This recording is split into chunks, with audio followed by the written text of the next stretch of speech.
Hi, Dr. Regina Rodman here, and today we are going to talk about some of the risks of a lip lift. Now, if you decide to go forward with this procedure, we give you a big packet of information before your procedure. There's a lot of information in here, but what I'd like to do today is just highlight what are some of the things that I have actually seen happen and that are like the most common risks associated with this procedure. Now, any surgery, anytime, risk of bleeding, scarring, and infection.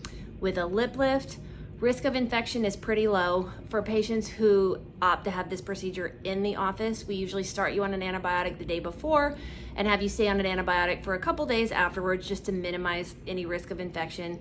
Patients who have this in the operating room as part of a larger procedure will get an IV antibiotic before surgery and then be on an antibiotic after surgery. So risk of infection is pretty low. Risk of bleeding, also pretty low. It may ooze a little bit. There are not any huge blood vessels in this area.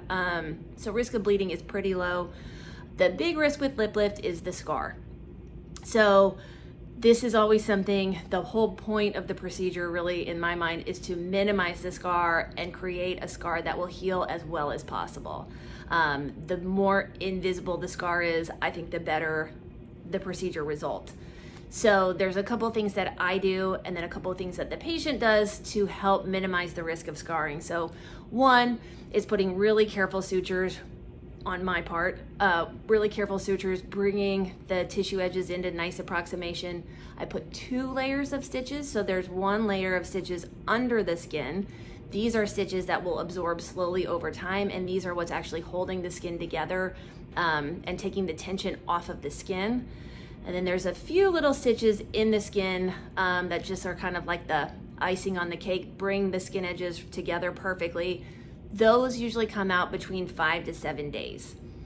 On the patient's part, it's really important that they keep the wound clean. So we give you all the supplies that you need to take care of it. We give you peroxide, some little Q-tips to help clean the wound twice a day. And then it's really, really, really important any suture line that you keep it moisturized. So we give you a little Vaseline, Aquaphor is okay. I don't actually like it to be a medicated ointment, just some kind of thick ointment like Aquaphor or Vaseline, that you keep it moisturized as much as possible, constantly if possible, for the first week. Come back and get the stitches out, and then I still ask patients to keep it really, really moisturized, usually with Vaseline or Aquaphor, kind of depending on how it looks, for a few days after the sutures come out. Then they switch to scar gel. I like a scar gel that has silicone in it, a silicone-based scar gel, and then ideally it also has a sunscreen in it. Now, if you get a scar sunburn, it will turn angry red and stay angry red. So it's really important to keep it out of the sun and to keep it protected. Other risks with a lip lift, couple of things that we have on our list. Risk of numbness. Now, this is pretty much any surgery, anytime. It's gonna feel weird. Your upper lip is gonna feel sort of numb, like it's someone else's lip. For probably a couple weeks to months. It may even feel stiff around the scar. All of that is normal, part of the normal healing process. A little gentle massage helps to break that up. I have had a few patients who their scar feels stiffer than others. Sometimes I'll do some little injections with something called Kenalog to just break up that scar tissue and help it to soften faster. But really the risk with lip lift is scar or the scar not healing. And so some of it is my responsibility, some of it's also the patient's responsibility. And then it's also important just to follow up and come to your follow-up appointments.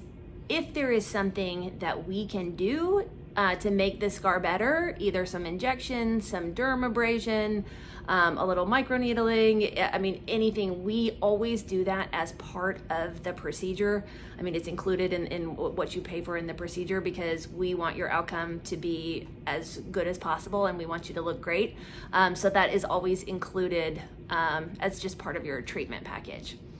So if you're considering a lip lift, these are the things to think about. Primarily scarring, and yeah, that's all.